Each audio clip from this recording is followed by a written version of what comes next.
Okay. You know how I said that I hated Mufasa? That it was the worst film of 2024? Alright. Now it's one of the worst films I've ever seen because I rewatched this masterpiece on the big screen. Barry, Bubby, you're a genius. You don't have to settle for Mufasa. You, this proves it. Just don't. Hi everyone, it's me, Grant, the movie and TV guy. Welcome to Raised on Popcorn with Grant, everybody. And today we're talking about a movie, movies and TVs that we do here, and it's retro review time. Retro review time. A whole 9 years ago, which I still can't believe it's been 9 years since this came out. Hi. And we're here to talk about a movies and TVs that we do here, and that movie is Moonlight. Moonlight, which returned to theaters in IMAX for one night. I went to go see it on Thursday, so let's talk about it. So, Moonlight is directed by Barry Jenkins, the great Barry Jenkins, who also wrote the film. It's based on an unpublished play. I believe it's a play, an experimental play called In Moonlight, Black Boys Look Blue. It won in 2017 in a pretty major upset that was very well deserved. In 2017, it won the Oscar for Best Picture. Although for 5 minutes, a lot of us thought it was La La Land, but it was actually Moonlight, and I love La La Land. The better film won. So Moonlight is the story of a young man named Chiron. He is, and it's him growing up, and it's sort of three vignettes in this kid's life at different stages. So it starts when he's a much younger kid, say 12, 13 years old. And he's known as Little, and that is the name of the first chapter. He is played by Alex R. Hibbert, plays him when he's little. And he is struggling. He's struggling with potentially burgeoning thoughts of homosexuality, his relationship with his mother, who's a crack addict, played by Naomi Harris, and his burgeoning friendship with a man who becomes quite a very complicated father figure in his life. His neighbor Juan, played in an Oscar-winning performance by Mahershala Ali, who is absolutely fantastic in very limited screen time, as well as Juan's girlfriend Teresa, who becomes a sort of more of a mother figure to him, played by Janelle Monáe, who's also terrific. And it leads to complications. We then cut ahead to chapter 2, known simply as Chiron. Chiron is now a teenager, and he is struggling with feelings for his childhood buddy Kevin, and his continually burgeoning sexuality. He is played here by Ashton Sanders. And then things go awry once again, and we cut to the third chapter, Black, where he is now known as Black. He has now, as an adult, become part of the crime world in Los Angeles when he comes to reunite with his childhood friend slash love interest Kevin, who's now played by Andre Holland, and reckons with his past. He is played in this section by Trevante Rhodes. All three actors who play both characters, Kevin and Chiron, are terrific. And this is the story of his life in these three vignettes, him kind of coming to terms with who he is and who he's going to be. And it's lovely. Yeah, this is there's nothing smartass to say. This is a masterpiece. Okay. Moonlight, when I first saw it back in 2016, well, actually, it was more like 2017, because I saw it like at the Oscar marathon. It didn't get a lot of play in the U.S. Right away.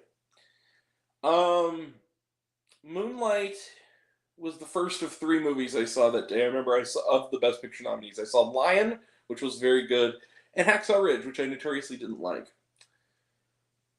Moonlight was my best film of 2016. And I remember there was just this very strange thing with me with Moonlight, where when I saw it initially, I felt it. I knew it was a great movie. I sat there in my seat and I couldn't quite get up right away after the credits ended. I just kind of needed to let it sink in. But I didn't cry. But I felt every emotion of it.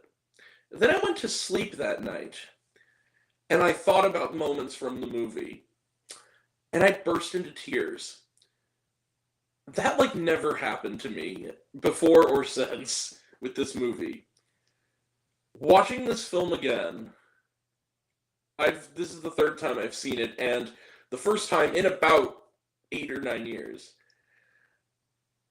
It's one of the best films I've ever seen. Moonlight is just one of those films that will stand the test of time. It's a timeless movie. And it's a beautiful document of that doesn't age itself. It hasn't aged a day in 9 years. This movie is beautifully shot, beautifully written. It's a film that everybody across the board, all the way to the small speaking parts, is perfect in their role.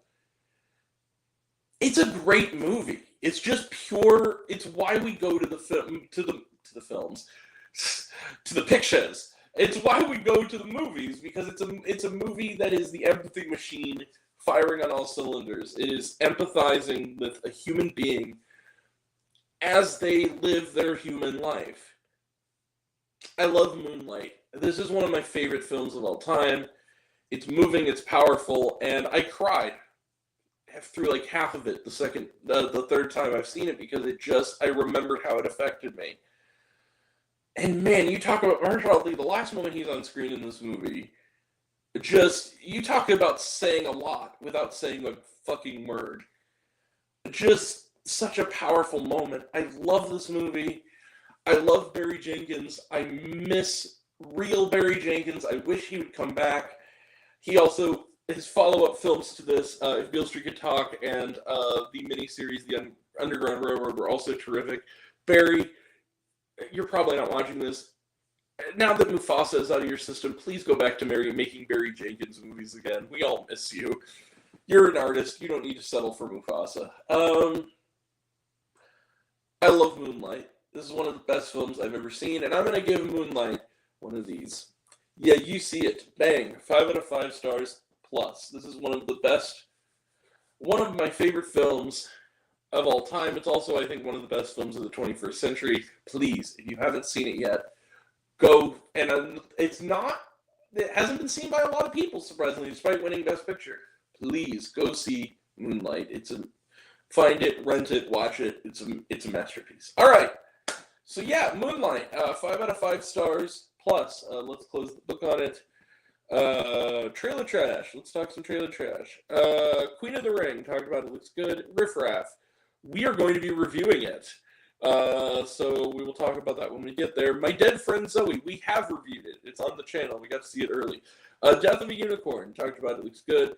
Opus. Talked about it. Looks good. We're seeing that in a couple of weeks. And was there shawarma? No, there was not. All right. That is it. We will be back right after this for reviews of A Sloth Story. Then we'll have a review after that for No Address. A review after that for Grand Theft Hamlet. Then reviews of Riff Raff and Mobile Suit Gundam G-Quack's Beginning. So that's coming up. And that'll all be next time. And until next time, I'm Grant, the movie and TV guy. I see it all, and I'm happy to share it with you. I love you all. I appreciate you all. Love you all, classless minutes. I love you 3000. Be kind to one another. If you like this video, give it a like if you want to. Give it a subscribe if you want to. Give it the bell. I don't know what it does. That's what you're supposed to do. Or so I've been told. Leave a comment. Even if it's, hey, Grant, I like waffles. It really helps out. If you want to find me elsewhere, reviews, lists, and other fun stuff, you can find me on all my social media. I'm on literally everything, either Raised on Popcorn with Grant or Raised on Popcorn. Take care of yourselves. Take care of your mental health. It's incredibly important. And I want to know down below, what did you think of Moonlight? Did you like the movie? Did you hate the movie? How did you hate this movie? But did you? Other than Armand White, piece of shit. But yeah, did you think my opinion's good? Think I'm full of shit? Comment below. Let me know. And until we meet again, we were all Raised on Popcorn. Make mouth extra butter. I'll catch you guys next time. Take care, everyone. See you around. Bye.